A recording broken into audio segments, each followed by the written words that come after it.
Sob o sol escaldante do Egito Antigo, as águas banhadas pelo sol do Nilo não carregavam apenas a vida que sustentava o império e as colheitas, mas também o peso de um lamento profundo.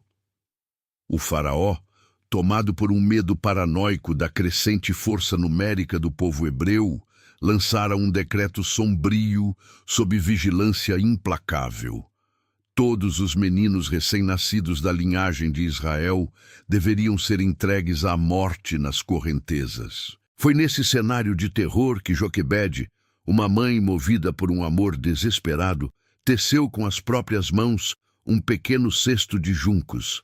Ela o calafetou com betume e piche para selar a embarcação e, com o coração em pedaços, confiou seu bem mais precioso ao destino incerto do rio.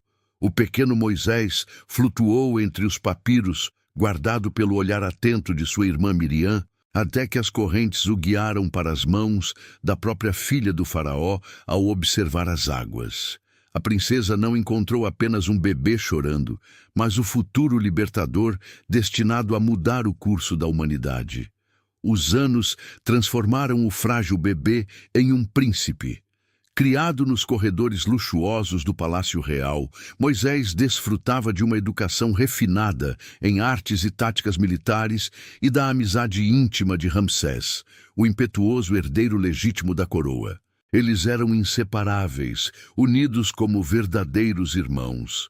No entanto, por trás das vestes de linho finíssimo e do ouro maciço, uma inquietação silenciosa e profundamente perturbadora crescia no peito de Moisés.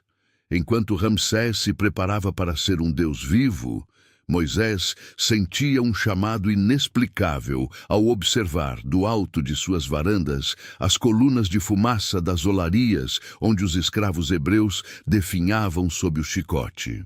Ele via naqueles rostos sofridos um espelho de sua própria alma, uma conexão que as paredes de mármore do palácio não conseguiam abafar. O conflito interno era uma tempestade latente. Ele pertencia ao ouro ou à lama? Era um senhor egípcio ou um escravo do povo escolhido? A tensão acumulada finalmente rompeu-se em um dia carregado de brutalidade. Ao caminhar entre os canteiros de obras, Moisés presenciou um feitor egípcio espancando cruelmente um escravo hebreu. O estalo do açoite e o grito de agonia do seu povo foram o estopim para uma fúria que ele não sabia possuir. Em um movimento impetuoso, Moisés interveio e, no fervor da luta, acabou matando o agressor. Tomado pelo pânico e pelo peso da responsabilidade, ele enterrou o corpo na areia escaldante do deserto, acreditando que o segredo estaria seguro. Mas a verdade sempre encontra o caminho da luz. No dia seguinte, ao tentar apaziguar uma briga entre dois hebreus, foi confrontado com suspeita. Quem te pôs por príncipe sobre nós? Pensas matar-me como mataste o egípcio? A realização de que nem mesmo o seu povo o aceitava foi devastadora. Com a notícia chegando ao faraó e a sentença de morte decretada por seu próprio irmão de criação, Moisés fugiu para a vastidão impiedosa. Nas terras áridas de Midian, o orgulhoso príncipe tornou-se um simples pastor. O silêncio do deserto e o céu estrelado substituíram o barulho da corte.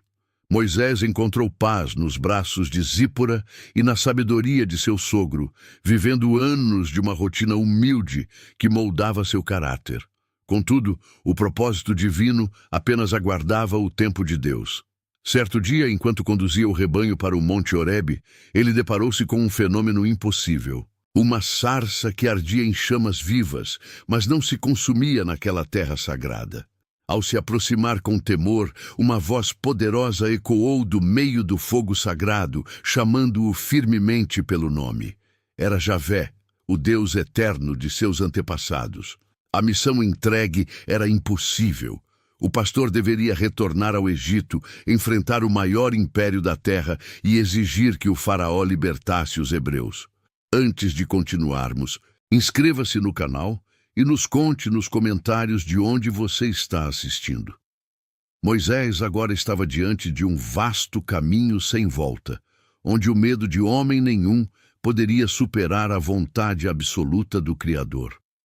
Moisés desceu do monte Horebe com os pés calejados, mas com uma determinação que transcendia a própria alma. Ele não era mais o fugitivo trêmulo que cruzara as areias de Midian anos atrás. Agora, carregava em suas mãos o cajado que seria o cetro do próprio Criador.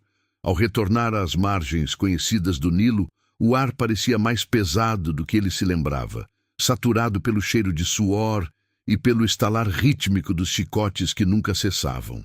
Acompanhado por seu irmão Arão, ele atravessou os portões de marfim do palácio que um dia chamou de lar. O encontro com Ramsés, agora coroado faraó e adorado como uma divindade viva, foi um embate de silêncios antes mesmo da primeira palavra. Ramsés olhava para o antigo companheiro com uma mistura de desprezo e mágoa profunda, vendo apenas um traidor que retornava com exigências absurdas em nome de um Deus desconhecido. "Deixe o meu povo ir." A voz de Moisés ecoou pelo imenso salão de audiências, não como um pedido de clemência, mas como uma ordem divina irrevogável. A resposta de Ramsés foi uma gargalhada carregada de arrogância que ressoou pelas colunas monumentais de granito. Para o faraó, os hebreus eram apenas ferramentas de trabalho, engrenagens na máquina de glória do seu império. Ele não apenas recusou o pedido, mas dobrou o fardo dos escravos, exigindo que continuassem a produção de tijolos sem o fornecimento de palha. O sofrimento aumentou drasticamente, e o povo hebreu, em sua agonia física, passou a olhar para Moisés com rancor e desconfiança, sentindo que sua chegada apenas trouxera mais dor. No entanto, Javé já havia advertido Moisés de que o coração do faraó seria endurecido para que o poder real de Deus fosse manifestado plenamente sobre o Egito. Então, o julgamento divino começou a cair sobre o império. Moisés estendeu o cajado sobre o Nilo, e a água sagrada transformou-se instantaneamente em uma torrente de sangue espesso, escuro e nauseabundo. Os peixes morreram e a sede insuportável assolou a terra, ferindo o orgulho dos sacerdotes que serviam aos seus deuses. Seguiram-se as rãs, os piolhos e as moscas, cada praga desmantelando a ordem cósmica que os egípcios tanto prezavam. O gado pereceu nos campos, úlceras dolorosas cobriram os corpos dos cidadãos egípcios, e uma saraiva de fogo e gelo destruiu as colheitas de linho. O Egito, outrora a joia do mundo antigo, estava sendo reduzido à desolação absoluta. No entanto, Ramsés permanecia imóvel em seu trono, seu orgulho tornando-se sua própria prisão mental, enquanto via seu reino desmoronar diante de um homem que ele um dia chamou de irmão. A nona praga trouxe uma escuridão sobrenatural, tão densa que podia ser sentida fisicamente na pele. Por 3 dias inteiros, o sol foi apagado do céu egípcio, mergulhando o reino em um vácuo absoluto de terror e isolamento total. Enquanto isso, nas casas dos hebreus em Gósen, a luz brilhava suavemente como um sinal de proteção divina. O abismo emocional entre os 2 irmãos de criação era agora intransponível. Em seus encontros finais, as palavras trocadas eram como adagas afiadas. Ramsés ameaçava Moisés de morte imediata se ele voltasse a ver sua face real. E Moisés, com uma tristeza solene em seu olhar, aceitou a sentença, sabendo que a última lição estava prestes a ser desferida contra a casa real. Chegou finalmente o momento da 10ª praga, o golpe final que quebraria as correntes da escravidão. Sob as instruções precisas de Javé, cada família hebreia preparou a Páscoa, sacrificando um cordeiro sem defeito e marcando as portas com o sangue do animal. Era o selo sagrado de fé. Naquela noite fatídica, um silêncio aterrorizante caiu sobre o Egito. O anjo destruidor passou por cima das casas marcadas, mas entrou em cada lar egípcio, do palácio à cabana. À meia-noite, um grito de angústia indescritível rasgou o ar. Não houve uma única casa onde não houvesse um morto. Ramsés segurava nos braços o corpo sem vida de seu próprio filho primogênito, o herdeiro que nunca reinaria. A dor pessoal do faraó tornou-se a derrota final de sua arrogância. No auge do desespero, ele convocou Moisés e ordenou que partissem imediatamente. A liberdade chegava finalmente sob um rastro de luto e silêncio sepulcral, enquanto milhares de hebreus começavam a marchar para fora da terra que fora sua prisão, levando consigo a promessa de um destino incerto e a glória de uma vitória que apenas o Deus de seus antepassados poderia ter conquistado. Os passos de milhares de pés no solo arenoso criavam uma nuvem de poeira sufocante que marcava o início de uma nova era. Mas a euforia da liberdade, que antes fazia os corações baterem com força renovada, logo se transformou em um pavor gélido que percorreu a espinha de cada hebreu. Atrás deles, o horizonte começou a tremer com o som metálico e rítmico de centenas de carruagens em disparada. Ramsés, impulsionado por um ódio cego e uma sede de vingança que consumia seus últimos vestígios de humanidade após o enterro de seu primogênito, havia mudado de ideia. O exército egípcio, a força militar mais temida e implacável do mundo antigo, avançava agora como uma tempestade de ferro e bronze, sedenta por sangue. Diante dos fugitivos, a vastidão azul e impenetrável do Mar Vermelho servia como uma muralha líquida e mortal, bloqueando qualquer esperança de fuga. O pânico espalhou-se como fogo na palha seca. O povo, outrora esperançoso, clamava agora contra Moisés com vozes embargadas pelo puro desespero, gritando que teria sido melhor continuar a vida de escravidão sob o sol do Egito do que serem massacrados cruelmente ali, na beira daquele abismo sem fim. Moisés sentiu o peso esmagador de toda uma nação sobre seus ombros cansados, mas sua fé era agora um pilar inabalável que nenhuma ameaça humana poderia derrubar. Com um comando de Javé que ressoava em seu espírito como um trovão divino, ele levantou o cajado e estendeu a mão sobre as águas agitadas. Um vento oriental impetuoso começou a soprar com uma força sobrenatural, tão poderosa que parecia rasgar o próprio tecido da realidade visível. Diante de milhares de olhos incrédulos, o mar se fendeu em dois. Paredes de água imensas ergueram-se como muralhas de cristal de ambos os lados, revelando um caminho de solo firme e seco no ventre do oceano. A travessia foi um ato de coragem coletiva sem precedentes.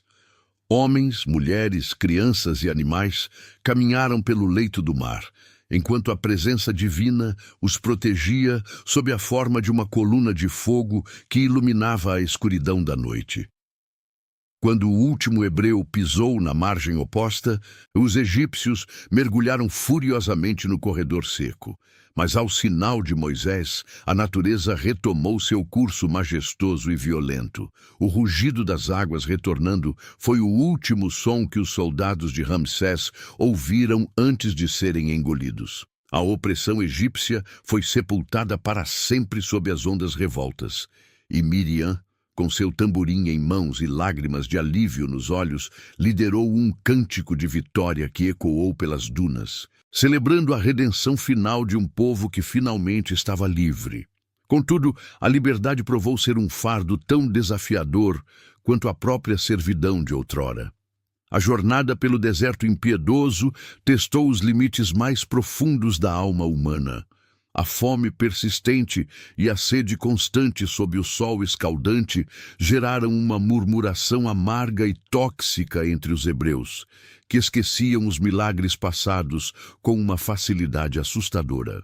Javé respondia com o maná que caía do céu e água que brotava milagrosamente da rocha, mas o verdadeiro teste espiritual aguardava no sopé do Monte Sinai.